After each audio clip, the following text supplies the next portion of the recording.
herhangi bir şeyden ama gerçekten herhangi bir şeyden emin olabilir miyiz? Bu soru binlerce yıldır filozofların, düşünürlerin aklını kurcalıyor. İşte bugün Sextus Empiricus'un metinlerinden yola çıkarak bu sorunun peşine düşen radikal bir şüphecilik okulu olan Pirronculuğun derinliklerine dalıyoruz. Bu yolculuktaki ana rehberimiz, Pirronculuğun adeta bir el kitabı sayılabilecek olan Sextus Empiricus'un bu eseri. Şimdi bu felsefi labirentin kapılarını aralamaya hazırsanız, hadi başlayalım. Her şeyden önce bir an durup kendinize şu soruyu sormanızı istiyorum. Gerçekten ama gerçekten herhangi bir şeyden kesin olarak emin olabilir misiniz? Bu basit gibi görünen ama aslında çok sarsıcı olan soru bugünkü sohbetimizin temelini oluşturacak. İnsanlık olarak doğamız gereği sürekli bir hakikat arayışı içindeyiz. Ama bir düşünelim, bu arayış bize ne getiriyor? Genellikle daha fazla soru, bitmek bilmeyen tartışmalar ve zihinsel bir kargaşa. Yani huzurdan çok, sanki bir savaş alanının ortasında buluyoruz kendimizi. Etrafımıza bir bakın. Ben hakikati buldum diyenlerle dolu. İşte Pironcular onlara dogmatikler diyor. Her biri evrenin nihai sırrını çözdüğünü ve tabii ki diğer herkesin yanıldığını iddia ediyor. Ama işin ilginç yanı ne biliyor musunuz? Sorun da tam burada başlıyor. Bakın her iddia kendi karşıtını doğuruyor. Tanrılar evrenle ilgilenir mi, ilgilenmez mi? Adalet doğuştan gelen bir şey mi yoksa toplumun bir icadı mı? Bu bitmek bilmeyen çelişkiler zihnimizi adeta bir fırtınanın ortasında bırakıyor. İşte antik Yunanların kargaşa dediği o rahatsız edici durum tam olarak Ve tam da bu entelektüel savaşın ortasında Pirroncu filozof bambaşka bir yol keşfediyor. Herkesin gözden kaçırdığı şaşırtıcı ve bir o kadar da basit bir gözlem yapıyor. Fark ettikleri şey şuydu, ortaya atılan her bir argümanı bir terazinin kefesine koyduğunuzda tam karşısındaki kefede onunla eşit ağırlıkta bir karşı argüman duruyordu. Hiçbir taraf diğerine üstün gelmiyordu. Peki bu ne anlama geliyordu? Sextus Empiricus bu durumu duyularımızla ilgili basit ama bir o kadar da dahice bir örnekle açıklıyor. Şimdi hep beraber slayttaki kuleyi hayal edelim. Uzaktan baktığınızda yuvarlak, yanına gidince kare.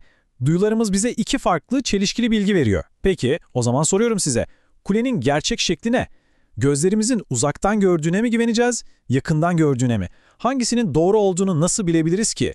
İşte Pirroncu bir filozofun bu noktadaki cevabı gerçekten şaşırtıcı. Taraf seçme, karar verme. Sadece dur. Yani yargımı askıya alıyorum de. Pirronculuğun bütün olayı, temel taşı tam olarak bu. Yargıyı bilinçli bir şekilde askıya almak. Bu basit gibi görünen eylem aslında Pirroncu felsefenin kalbinde yatan en güçlü teknik. Bunun felsefedeki Yunanca terimi ipoke. Anlamı da tam olarak bu, kanıtlanmamış herhangi bir önermeye onay vermeyi ertelemek, askıya almak. ve bu durum sadece kule gibi fiziksel nesneler için geçerli değil. Asıl sarsıcı olan bunun ahlak ve gelenekler içinde birebir geçerli olması. Kaynağımızdaki örneklere bir bakar mısınız? Bir kültürde tamamen normal olan bir şey, bir diğerinde en büyük tabu. Peki hangisi doğru?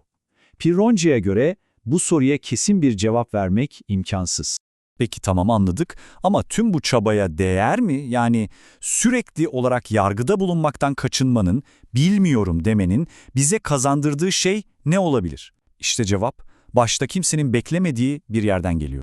Sextus Empiricus'un kendi sözleriyle huzur, yargıyı askıya almayı bir gölge gibi takip eder.